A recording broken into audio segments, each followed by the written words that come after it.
teaching role of the teachers before, the auxiliary tasks, are already being absorbed by the school head because the AOs are also multitasking. So naaawa tayo sa mga AOs natin kasi what if isa lang siya sa school? Of course, hindi pwedeng si school head, you just have to watch and see. I know, kayo mismo, you are doing the job.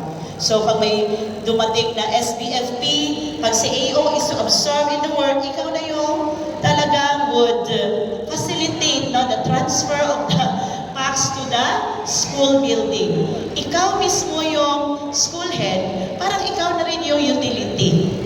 O, di ba? And just imagine if your school is not just located in the urban area. Pag sa urban area, maraming utility workers na paid by the LGU. Pag doon ka sa last mile school, wow, ikaw na lang ang natira doon. Mas challenging siya. So ang naisip ko, di ba si Lord, He created us that we are all appointed by God to this purpose. So ano ba talaga ang nangyayari sa mundo ngayon? What have we seen? Anytime pala. Pwede tayong kunin ni Lord. Tingnan niyo yung nangyayari sa bugo. Kumakain sila sa restaurant, bigla na lang nag-earthquake, biglang wala na. So sabi ko, essentials, not what is wrong or not so good with a person. Yun ang AI. So, appreciation. And then yung isa, P, prayer. Sabi ng isang teacher na naging kausap ko dati, she shared to me that our role and our job as educators is actually a sacred duty. In fact, teaching and learning as a session or an episode is a sacred na ang EDCOM at saka yung DepEd ng 3-term for a school year kasi talagang they would consider teaching and learning to be something that is supposed not to be disturbed. Pag yung teacher natin nagtuturo, hindi natin pwedeng pasukin at kung ano-ano ang sinasabi doon, may bisita ka, bawal yun. Once the teacher has started teaching, allow the teacher to finish. If you want to observe, hindi mo pwedeng disturbuhin siya. You can just silently be at the back and observe her. Do not ask for anything. Just observe. Because the teaching and learning process is a sacred thing. Sagrado siya. Kaya naisip ko, dapat talaga para maging meaningful and purposive ang ginagawa natin sa DepEd. Kasi nga, we need to marry our faith with our practice as public servants. So, ano ba ang dapat natin ginagawa? We need to offer our everyday as a prayer to our God. So, what will happen if tinuturuan natin ang sarili natin, ang bawat isa, to make our work as our daily offering and prayer to God? Ang ganda ng mangyayari, di ba? Nothing will go wrong.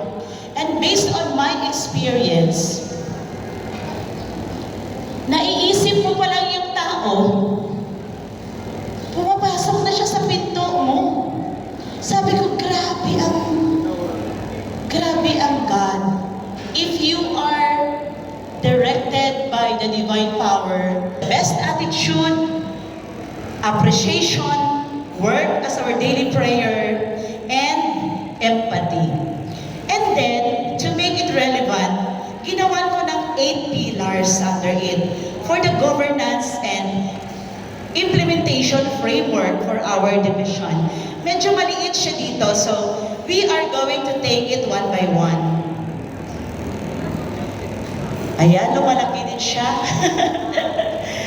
You would notice that ang pinaka number 1 doon sa pillar is focused on the learner. And syempre, because we are Negrosanon, we use the Hiligaynon. We focus on using really the Hiligaynon because that is our identity. Huwag natin kalimutan ang mother tongue, mahalin natin yun. Kahit yung mga Japanese, the Chinese, they would rank so high. Sa Philippines naman mahirap kasi multilingual tayo. Kaya, naging English na bigla ang ating medium of instruction so that we can be at par with the other people in the world. Part of the global standard. So, estudyante, nagabasa, nag-eskwela. Students should really be able to read and they should go to school every day. Yan ang pinaka-number 1 goal ng aming division. Second, paano mangyayari yan? Si teacher. So ang sabi natin, as school heads, unahin din natin si teacher. Ang mga teacher, nagatudlogin. Teacher should really be able to teach. Yan ang titignan natin kasi di ba ano ba talaga nangyayari sa school? Wala din sa labas. Nagtuturo ba talaga ang lahat ng teacher? Are you sure? Kasi kayo di ba, wala rin kayo palagi sa school. Ang school head, wala kayo palagi sa school. Kasi saan kayo? Sa division. Ang daming pinapagawa ng division sa school principal. Lahat ng programa ng DepEd, si school principal lahat ang sumasalo. That is why sabi ko, naiintindihan ko talaga kayong lahat because I've been there. I used to manage a school with only 10 teachers. Small, medium, large, no, nandun ako. Kaya naiintindihan ko ang hirap-hirap maging principal. Kaya nga ako, when they invited me, I said, I need to go, I want to go because I want again to meet this group. Because I always would feel that I belong. Now, I belong to this group.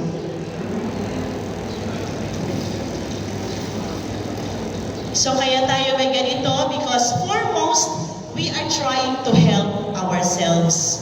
We cannot help our teachers unless we put ourselves first.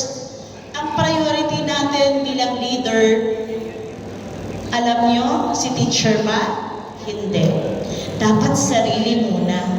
Kaya nga kanina, when we started, I shared to you the mindfulness check-in. Because that is something that will give you the energy, the intention, the inspiration to be there. Hindi ka matutumba.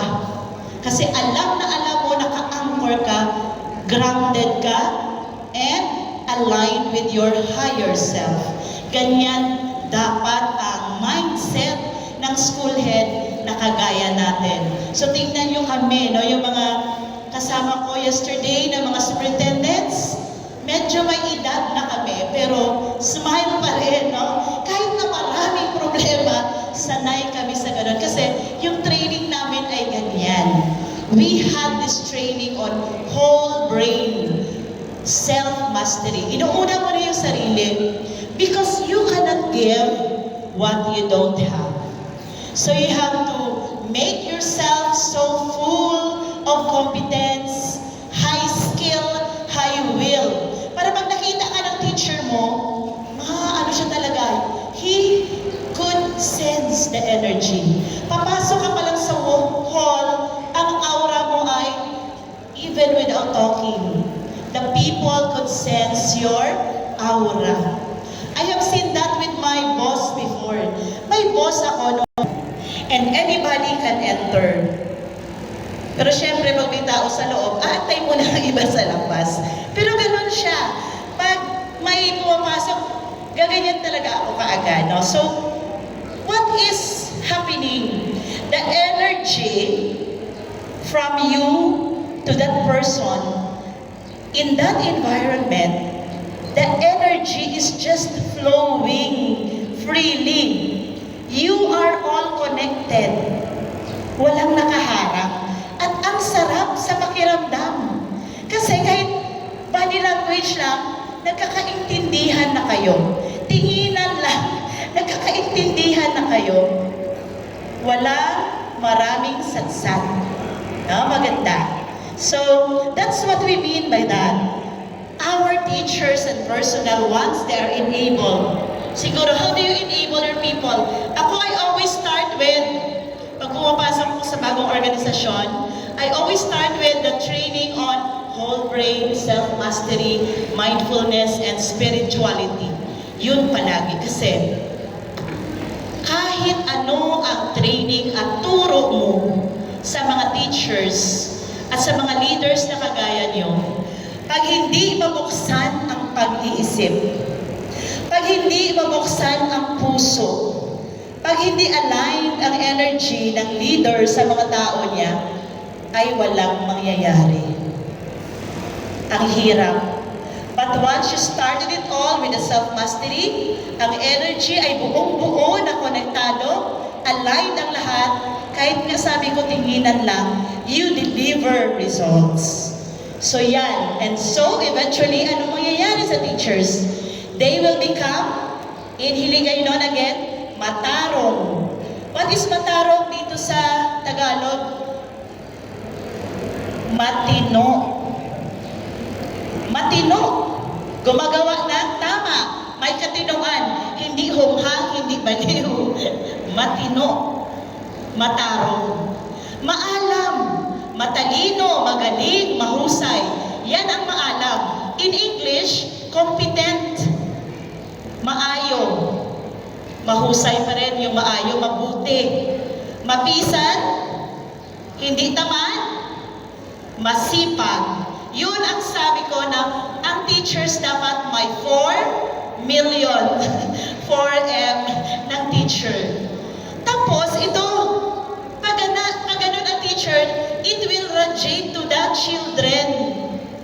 Ang mga learners ay because they will be inspired by the teacher. So sila rin ay maging ganon. The learners will become maalam, matalino, maayo, mahusay, matino, mabakod, resilient, strong, courageous, and malipayon, happy.